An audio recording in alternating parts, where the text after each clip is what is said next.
નમસ્કાર ગુજરાત વાસીઓ, ફરી એક વખત આપ સર્વે મિત્રોનું હાર્દિક સ્વાગત છે આજના નવા હવામાન સમાચારના વિડીયોની અંદર। મિત્રો, આજે તારીખ થઈ છે 30 એપ્રિલ અને આજે વાર થયો છે બુધવાર। અને મિત્રો, આજે બુધવારની સાથે આજે છે અખાત ત્રીજ।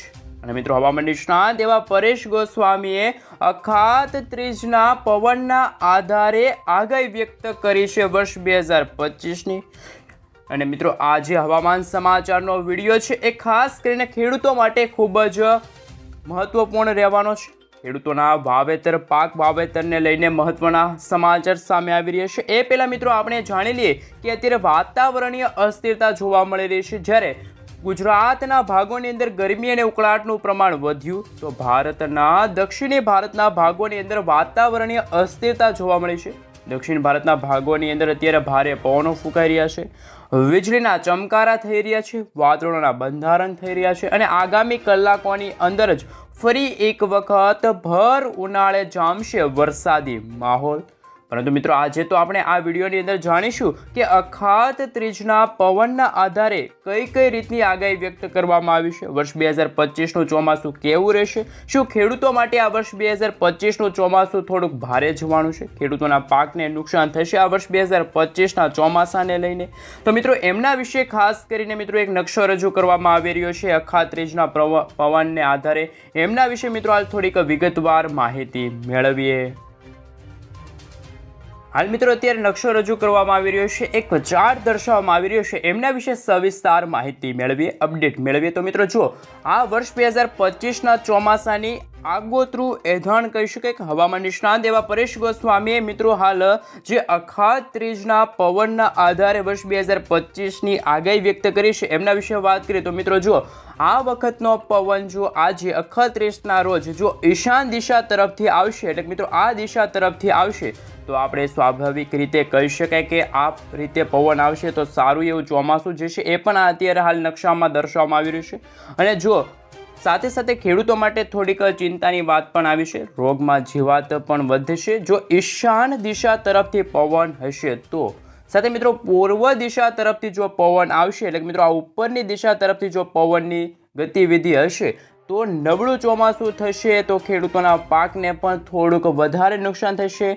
ખાસ કરીને મિત્રો, ઘાસચારાની અછત છે એ જોવા મળશે। તો પશુપાલકો માટે જો પૂર્વ દિશા તરફથી જો પવન આવશે તો પશુપાલકોની મુશ્કેલીઓ વધશે।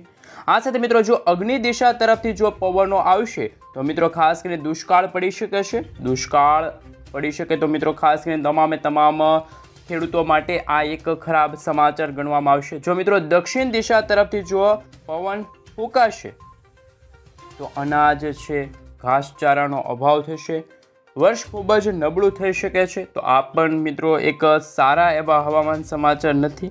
જો મિત્રો નૈઋત્યનું ચોમાસાની દિશા તરફથી જો પવન ફૂંકાશે તો રોગ જીવાત વધશે, સારું વર્ષ અને અતિવૃષ્ટિ પણ થશે। એટલે મિત્રો આમ બે ખેડૂતો માટે એક સામના કરવા પડી શકે છે એવા વાત રહી તો જીવાતો વધે છે રોગમાં અને અતિવૃષ્ટિ સર્જાય। જો મિત્રો પશ્ચિમ દિશા તરફથી જો પવનો ફૂંકાશે તો પણ મિત્રો કહી શકાય કે આ વર્ષ 2025નું ચોમાસું છે એ સારું થશે અને ઉત્પાદન પણ સારું એવું આવશે। વાયવ્ય દિશા તરફથી જો મિત્રો પવનો ફૂંકાશે તો ખૂબ જ સારા એવા વરસાદ નોંધાશે અને વધુ ઉત્પાદન આવશે, તો ખેડૂતોના પાકને પણ સારો ભાવ મળશે।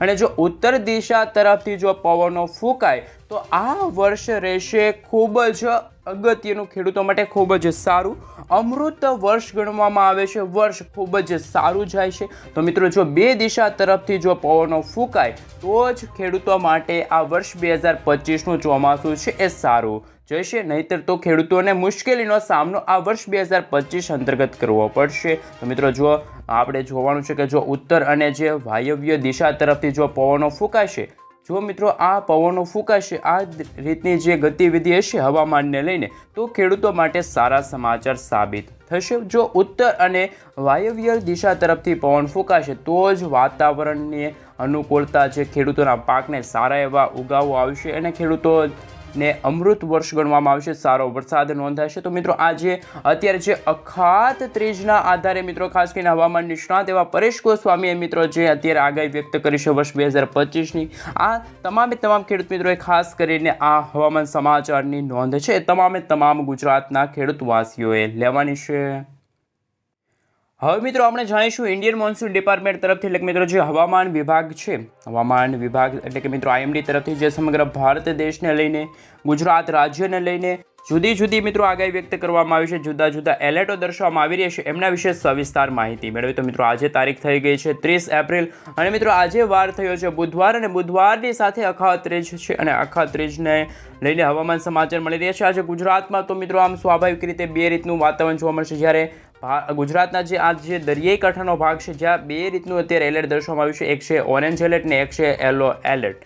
આ સાથે મિત્રો જે ગુજરાતમાં તો હીટવેવ વધવાને લઈને અને ગરમી અને ઉકળાટનું પ્રમાણ વધવાને લઈને હવામાન સમાચાર મળી રહ્યા છે, પરંતુ ભારતના પૂર્વ અને દક્ષિણી ભારતના ભાગોની અંદર અત્યારે આંધી તૂફાન વંટોળ સાથે ભારે પવનો ફૂંકાશે, વીજળીના ચમકારાની સાથે મેઘ ગર્જના શરૂ થશે, વાદળોના બંધારણ જોવા મળશે, ભારે પવનો ફૂંકાશે અને ખાસ કરીને મિત્રો આજે તો ફરી એક વખત ઇન્ડિયન મોન્સૂન ડિપાર્ટમેન્ટ તરફથી આ ભાગોને લઈને યલો એલર્ટનું સિગ્નલ છે મિત્રો દર્શાવવામાં આવી રહ્યું છે. મુખ્યત્વે બંગાળની ખાડીમાં બની રહેલ જે વાતાવરણની અસ્થિરતા છે, જેમના કારણે મિત્રો દિવસે ને દિવસે વાતાવરણમાં મોટી અસ્થિરતા ઉત્પન્ન થતી જોવા મળી રહી છે અને વાતાવરણમાં ભેજનું પ્રમાણ વધ્યું છે. આમ મિત્રો ખાસ કરીને મે મહિનાની શરૂઆતના સમયગાળા દરમિયાન પણ ગુજરાતમાં ફરી એકવાર મિત્રો કહી શકાય કે ગરમી અને ઉકળાટનું પ્રમાણ વધવાને લઈને હવામાન સમાચાર મળવાના છે. દક્ષિણી ભારતના ભાગોની અંદર જેમાં અરબ સાગર અને બંગાળની ખાડીનો જે ભાગ છે ત્યાં પણ વાતાવરણની અસ્થિરતા જોવા મળશે. જેમ મિત્રો દિવસો પસાર થતા જશે તેમ વાતાવરણની અસ્થિરતા જોવા મળશે.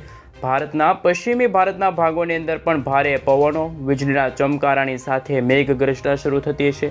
સાથે ઉત્તર પૂર્વ ભારતના ભાગો છે જે તળેટીય વિસ્તાર છે, લાગુના વિસ્તાર છે, ત્યાં પણ ભારે પવનો ફૂંકાઈ રહ્યા છે. વાતાવરણની અસ્થિરતા જોવા મળી રહી છે. જેમ મિત્રો દિવસો પસાર થતા ગયા તેમ હવામાન વિભાગને લઈને હવામાન નિષ્ણાતો દ્વારા જુદી આગાહી વ્યક્ત કરવામાં આવી છે. જે મિત્રો ગુજરાતમાં હવે આવનારા 3 થી 4 દિવસ બાદ ગુજરાતમાં વાતાવરણ સામાન્ય જોવા મળશે, જ્યારે હીટવેવ અને ગરમી અને ઉકળાટનું પ્રમાણ થોડુંક ઓછું જોવા મળશે. સાથે ભારતના જે ઉત્તર ભારતના જે ભાગો છે જેમાં જમ્મુ કાશ્મીર લાગુના વિસ્તાર છે ત્યાં મિત્રો ઓરેન્જ એલર્ટનું મિત્રો ખાસ કરીને સિગ્નલ છે જાહેર કરવામાં આવ્યું છે. એટલે મિત્રો ત્યાં પણ હવે ફરી એકવાર મિત્રો વરસાદની આગાહી દર્શાવવામાં આવી છે. ભર ઉનાળે મિત્રો ચોમાસા જેવો માહોલ એટલે કે વરસાદ વરસવાને લઈને ભારે આગાહી છે હવામાન નિષ્ણાતો દ્વારા દર્શાવવામાં આવી રહી છે. આ સાથે મિત્રો દક્ષિણી ભારતના ભાગોની અંદર પણ વાદળછાયું વાતાવરણ જોવા મળશે. જેમ દિવસો પસાર થતા જશે તેમ મિત્રો વાતાવરણની અસ્થિરતા છે એ પણ સમગ્ર ગુજરાત, સમગ્ર રાજ્યની અંદર, સમગ્ર દેશની અંદર જોવા મળવાનું છે. આગામી દિવસોની અંદર મિત્રો હવામાન નિષ્ણાત અંબાલાલ પટેલ સાથે પરેશ ગોસ્વામી તરફથી શું નવી આગાહી વ્યક્ત કરવામાં આવી છે? શું મિત્રો વર્ષ 2025ના ચોમાસાની આગાહીને જોતા કહી શકાય કે વર્ષ 2025નું ચોમાસું કઈ તારીખથી શરૂ થશે? તો મિત્રો હવે ખાસ કરીને આપણે વિન્ડીઝ એપ્લિકેશનના માધ્યમથી જાણીશું કે હવે આવનારા દિવસોની અંદર વાતાવરણ કેવું જોવા મળશે, તાપમાનમાં શું ગુજરાતમાં હજુ પણ હીટવેવ વધવાને લઈને અને ગરમી અને ઉકળાટનું પ્રમાણ વધવાને લઈને શું નવા હવામાન સમાચાર સામે આવી રહ્યા છે, હવામાન નિષ્ણાત એવા પરેશ ગોસ્વામી અને અંબાલાલ પટેલ દ્વારા શું નવી આગાહી વ્યક્ત કરવામાં આવી છે? હાલ મિત્રો જોઈ શકો છો આજે આપણે ગુજરાત રાજ્યમાં કઈ રીતનું હવામાન જોવા મળવાનું છે, કેટલા ડિગ્રી સેલ્સિયસ સુધીનું તાપમાન જોવા મળશે, શું ગરમી અને ઉકળાટનું પ્રમાણ હવે દિવસે ને દિવસે વધતું જશે?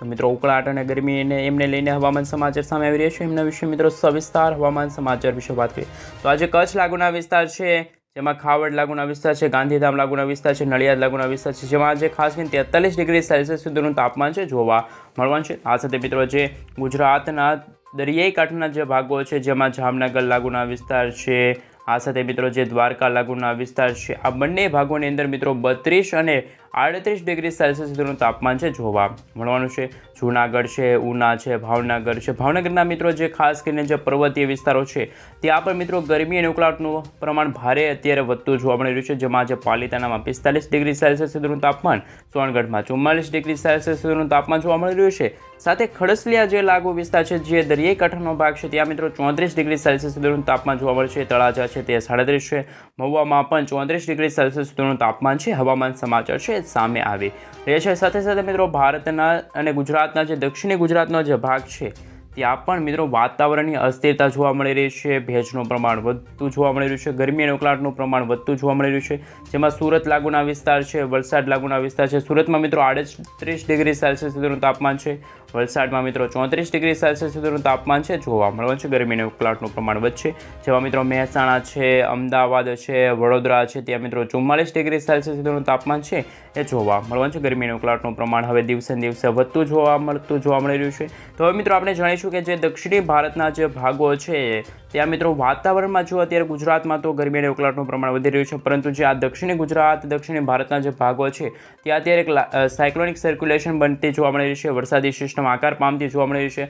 આ વરસાદી સિસ્ટમના આકાર પામવાના ભાગ રૂપે જ ફરી એકવાર મિત્રો આંધી, તુફાન, વંટોળ સાથે મેઘગર્જના શરૂ થતી હશે. મેઘગર્જનાની સાથે મિત્રો કહી શકે સાયક્લોનિક સર્ક્યુલેશનના કારણે વાદળોના બંધારણ જોવા મળી રહ્યા છે.